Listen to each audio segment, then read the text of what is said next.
Maybe I should be clear. Okay. Sorry for that. All right. After careful consideration, and I can show you I have done so, free of any interference, this judgment or sentence is the sentence of this court and this court alone. In respect of count 1, you are sentenced to a period of 5 years imprisonment.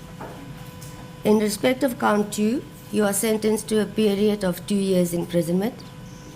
In respect of count 3, you are sentenced to 20,000 rand or to undergo 6 months imprisonment. In respect of count 4, you are sentenced to 20,000 rand or to undergo 6 months imprisonment. In respect of count 5, you are sentenced to pay a fine of 20,000 rand or to undergo 6 months imprisonment.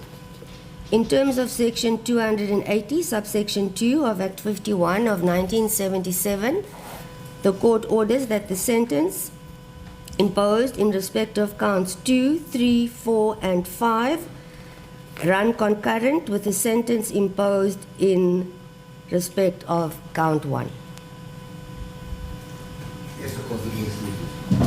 You may be seated. Thank you.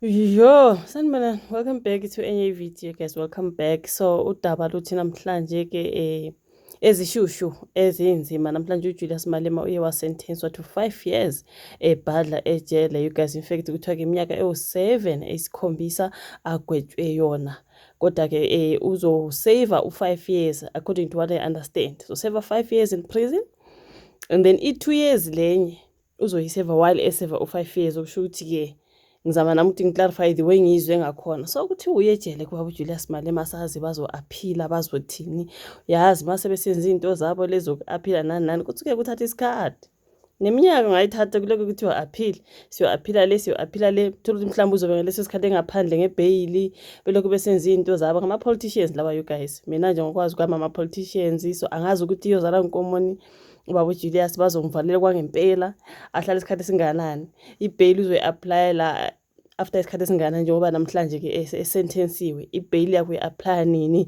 like indaba zama-court nani guys angikho good ngazo, angikho good honestly. So angazi ukuthi ibheyili uzothi lapho uma evalelwa avela apply for ibheyili athatha isikhathi esinganani bamkhipheke abe ngaphandle, bese ke njengoba kuyashiwo vele ukuthi obviously bazo-aphila. Ngithi lapho ma e-aphila ukhona oshilo wathi ziyadraga lezo zinto, bazoloku bethi appeal to high court, to where and where uzobe ngaphandle leso sikhathi kungathatha izinyanga futhi kungadraga until iminyaka. So we do not know ukuthi ngempela ejele khona uyongena nini kanjani, noma mhlawumbe akazi ukungena bazoyenza into eyisheshayo ukuthi angangeni vele nakuleli yasele angazi. Kodwa ke ya umsindo laphana ngibona ama-supporters e-EFF ngaphandle badinwe ngaphandle laphana enkantolo, ngathi uzothi phuma lo magistrate. Yo, hayi ngeke, kunzima bafethu. Even uma ubuka iy'thombe zikadade uManthwa njengoba bekhona laphana ekhoti, simbonile even izolo bekhona esekumyeni wakhe namhlanje nje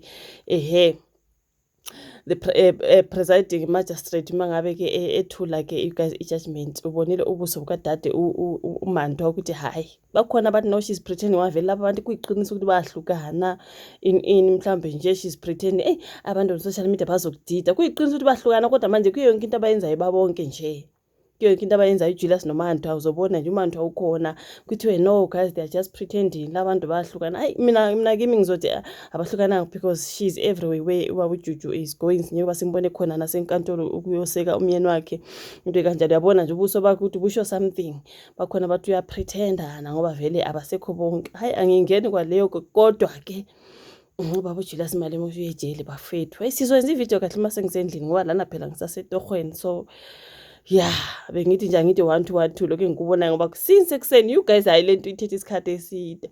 Since ekuseni ngilokho ngikuma lives lana you guys, the court proceedings, hayibo isikhathi ama-hour you guys ngeke. So ngiloko ngilindile phela ukuthi ngizwe ukuthi kuzokwenzakalani ngoba uJulius Malema bafethu.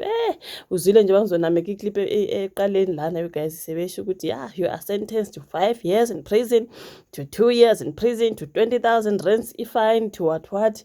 ikhona kokwenzakele namhlanje. So kunabajabulile kunabangajabulanga bafethu. Ama-supporters e-EFF ajabulanga. Kuneclip engiyibonile the outside court bamkhomba ngengodi ulaphana ka-screen, but hey ungathi uzothi mayiphuma bamusho angazi you guys, it's just of course they are not allowed to do that, but sengiyasho ngendlela abadinwe ngayo njengoba nje kuthiwa umholo e-EFF uya ejele bafethu.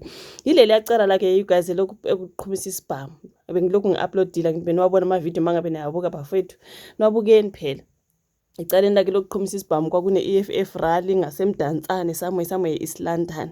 Ubaba uJulius wathatha isibhamu-ke I think wayengunogada wakhe uSnyman, okay, wathi phew emoyeni ngale kuthiwa okay umthetho uvumi ukuthi wenze kanjalo, sungazulimaza abantu or ubulala umuntu into ekanjalo bafethu. So yilona cala ke selokhu you guys bekulokhu nje kubhizi ngalo until namhlanje nje njoba ke ube laphana for i-sentencing kuthiwa ke iminyaka emihlanu bekuthiwa 7, kodwa ke lemibili phela uzoyiseva le emihlanu, so which means uzoseva vele 5 years. Singazi ke lapho mase kusenziwa ama-bail nama-appeal nani into zenkantolo esingazazi ukuthi ngempela izozala nkomoni baba uJuju ejele. Abanye bayajabula bathi ya akayejele vele lo mongameli wamakwerekwere in hey kuningi okushiwoyo.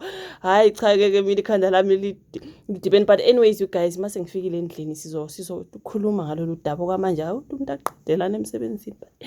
Uzotibona ku video elandelayo bafethu, ningakhohlwa ukulike nokusubscribe nokushare. Abese uyasho umbono wakho ka-comment section. Ufila kanjani ngowena ngokuyejele kaJulius Malema EFF member mhlawumbe noma cha awumthandi nje ubaba uJuju uyajabula ukuthi nanku ezoyejele. Uyawazi ama-politicians usengayisevi naleyo 5 years, uzobona wena ukuthi bazoyenza lokhu benze lokhu nalokhu abazame ngazo zonke indlela igcine nje engaseva. Asazi ke sengiyasho nami the way abanye bayisho ngakhona ukuthi uyazi wena even ne-corruption atsha wonke i-corruption igcwele kuningi kuminyene nje kupehlahana. Ubona ngathi uzogcina esevile noma bazovele kube bemdonse yale nale kuthiwa appeal kuzokudlula 5 years. Angazi ngiyasho nje nami. Ishuvo lakho nawe ka-comment section ubusuyalike usubscribe ushare. Sibonane kwelandelayo. Bye.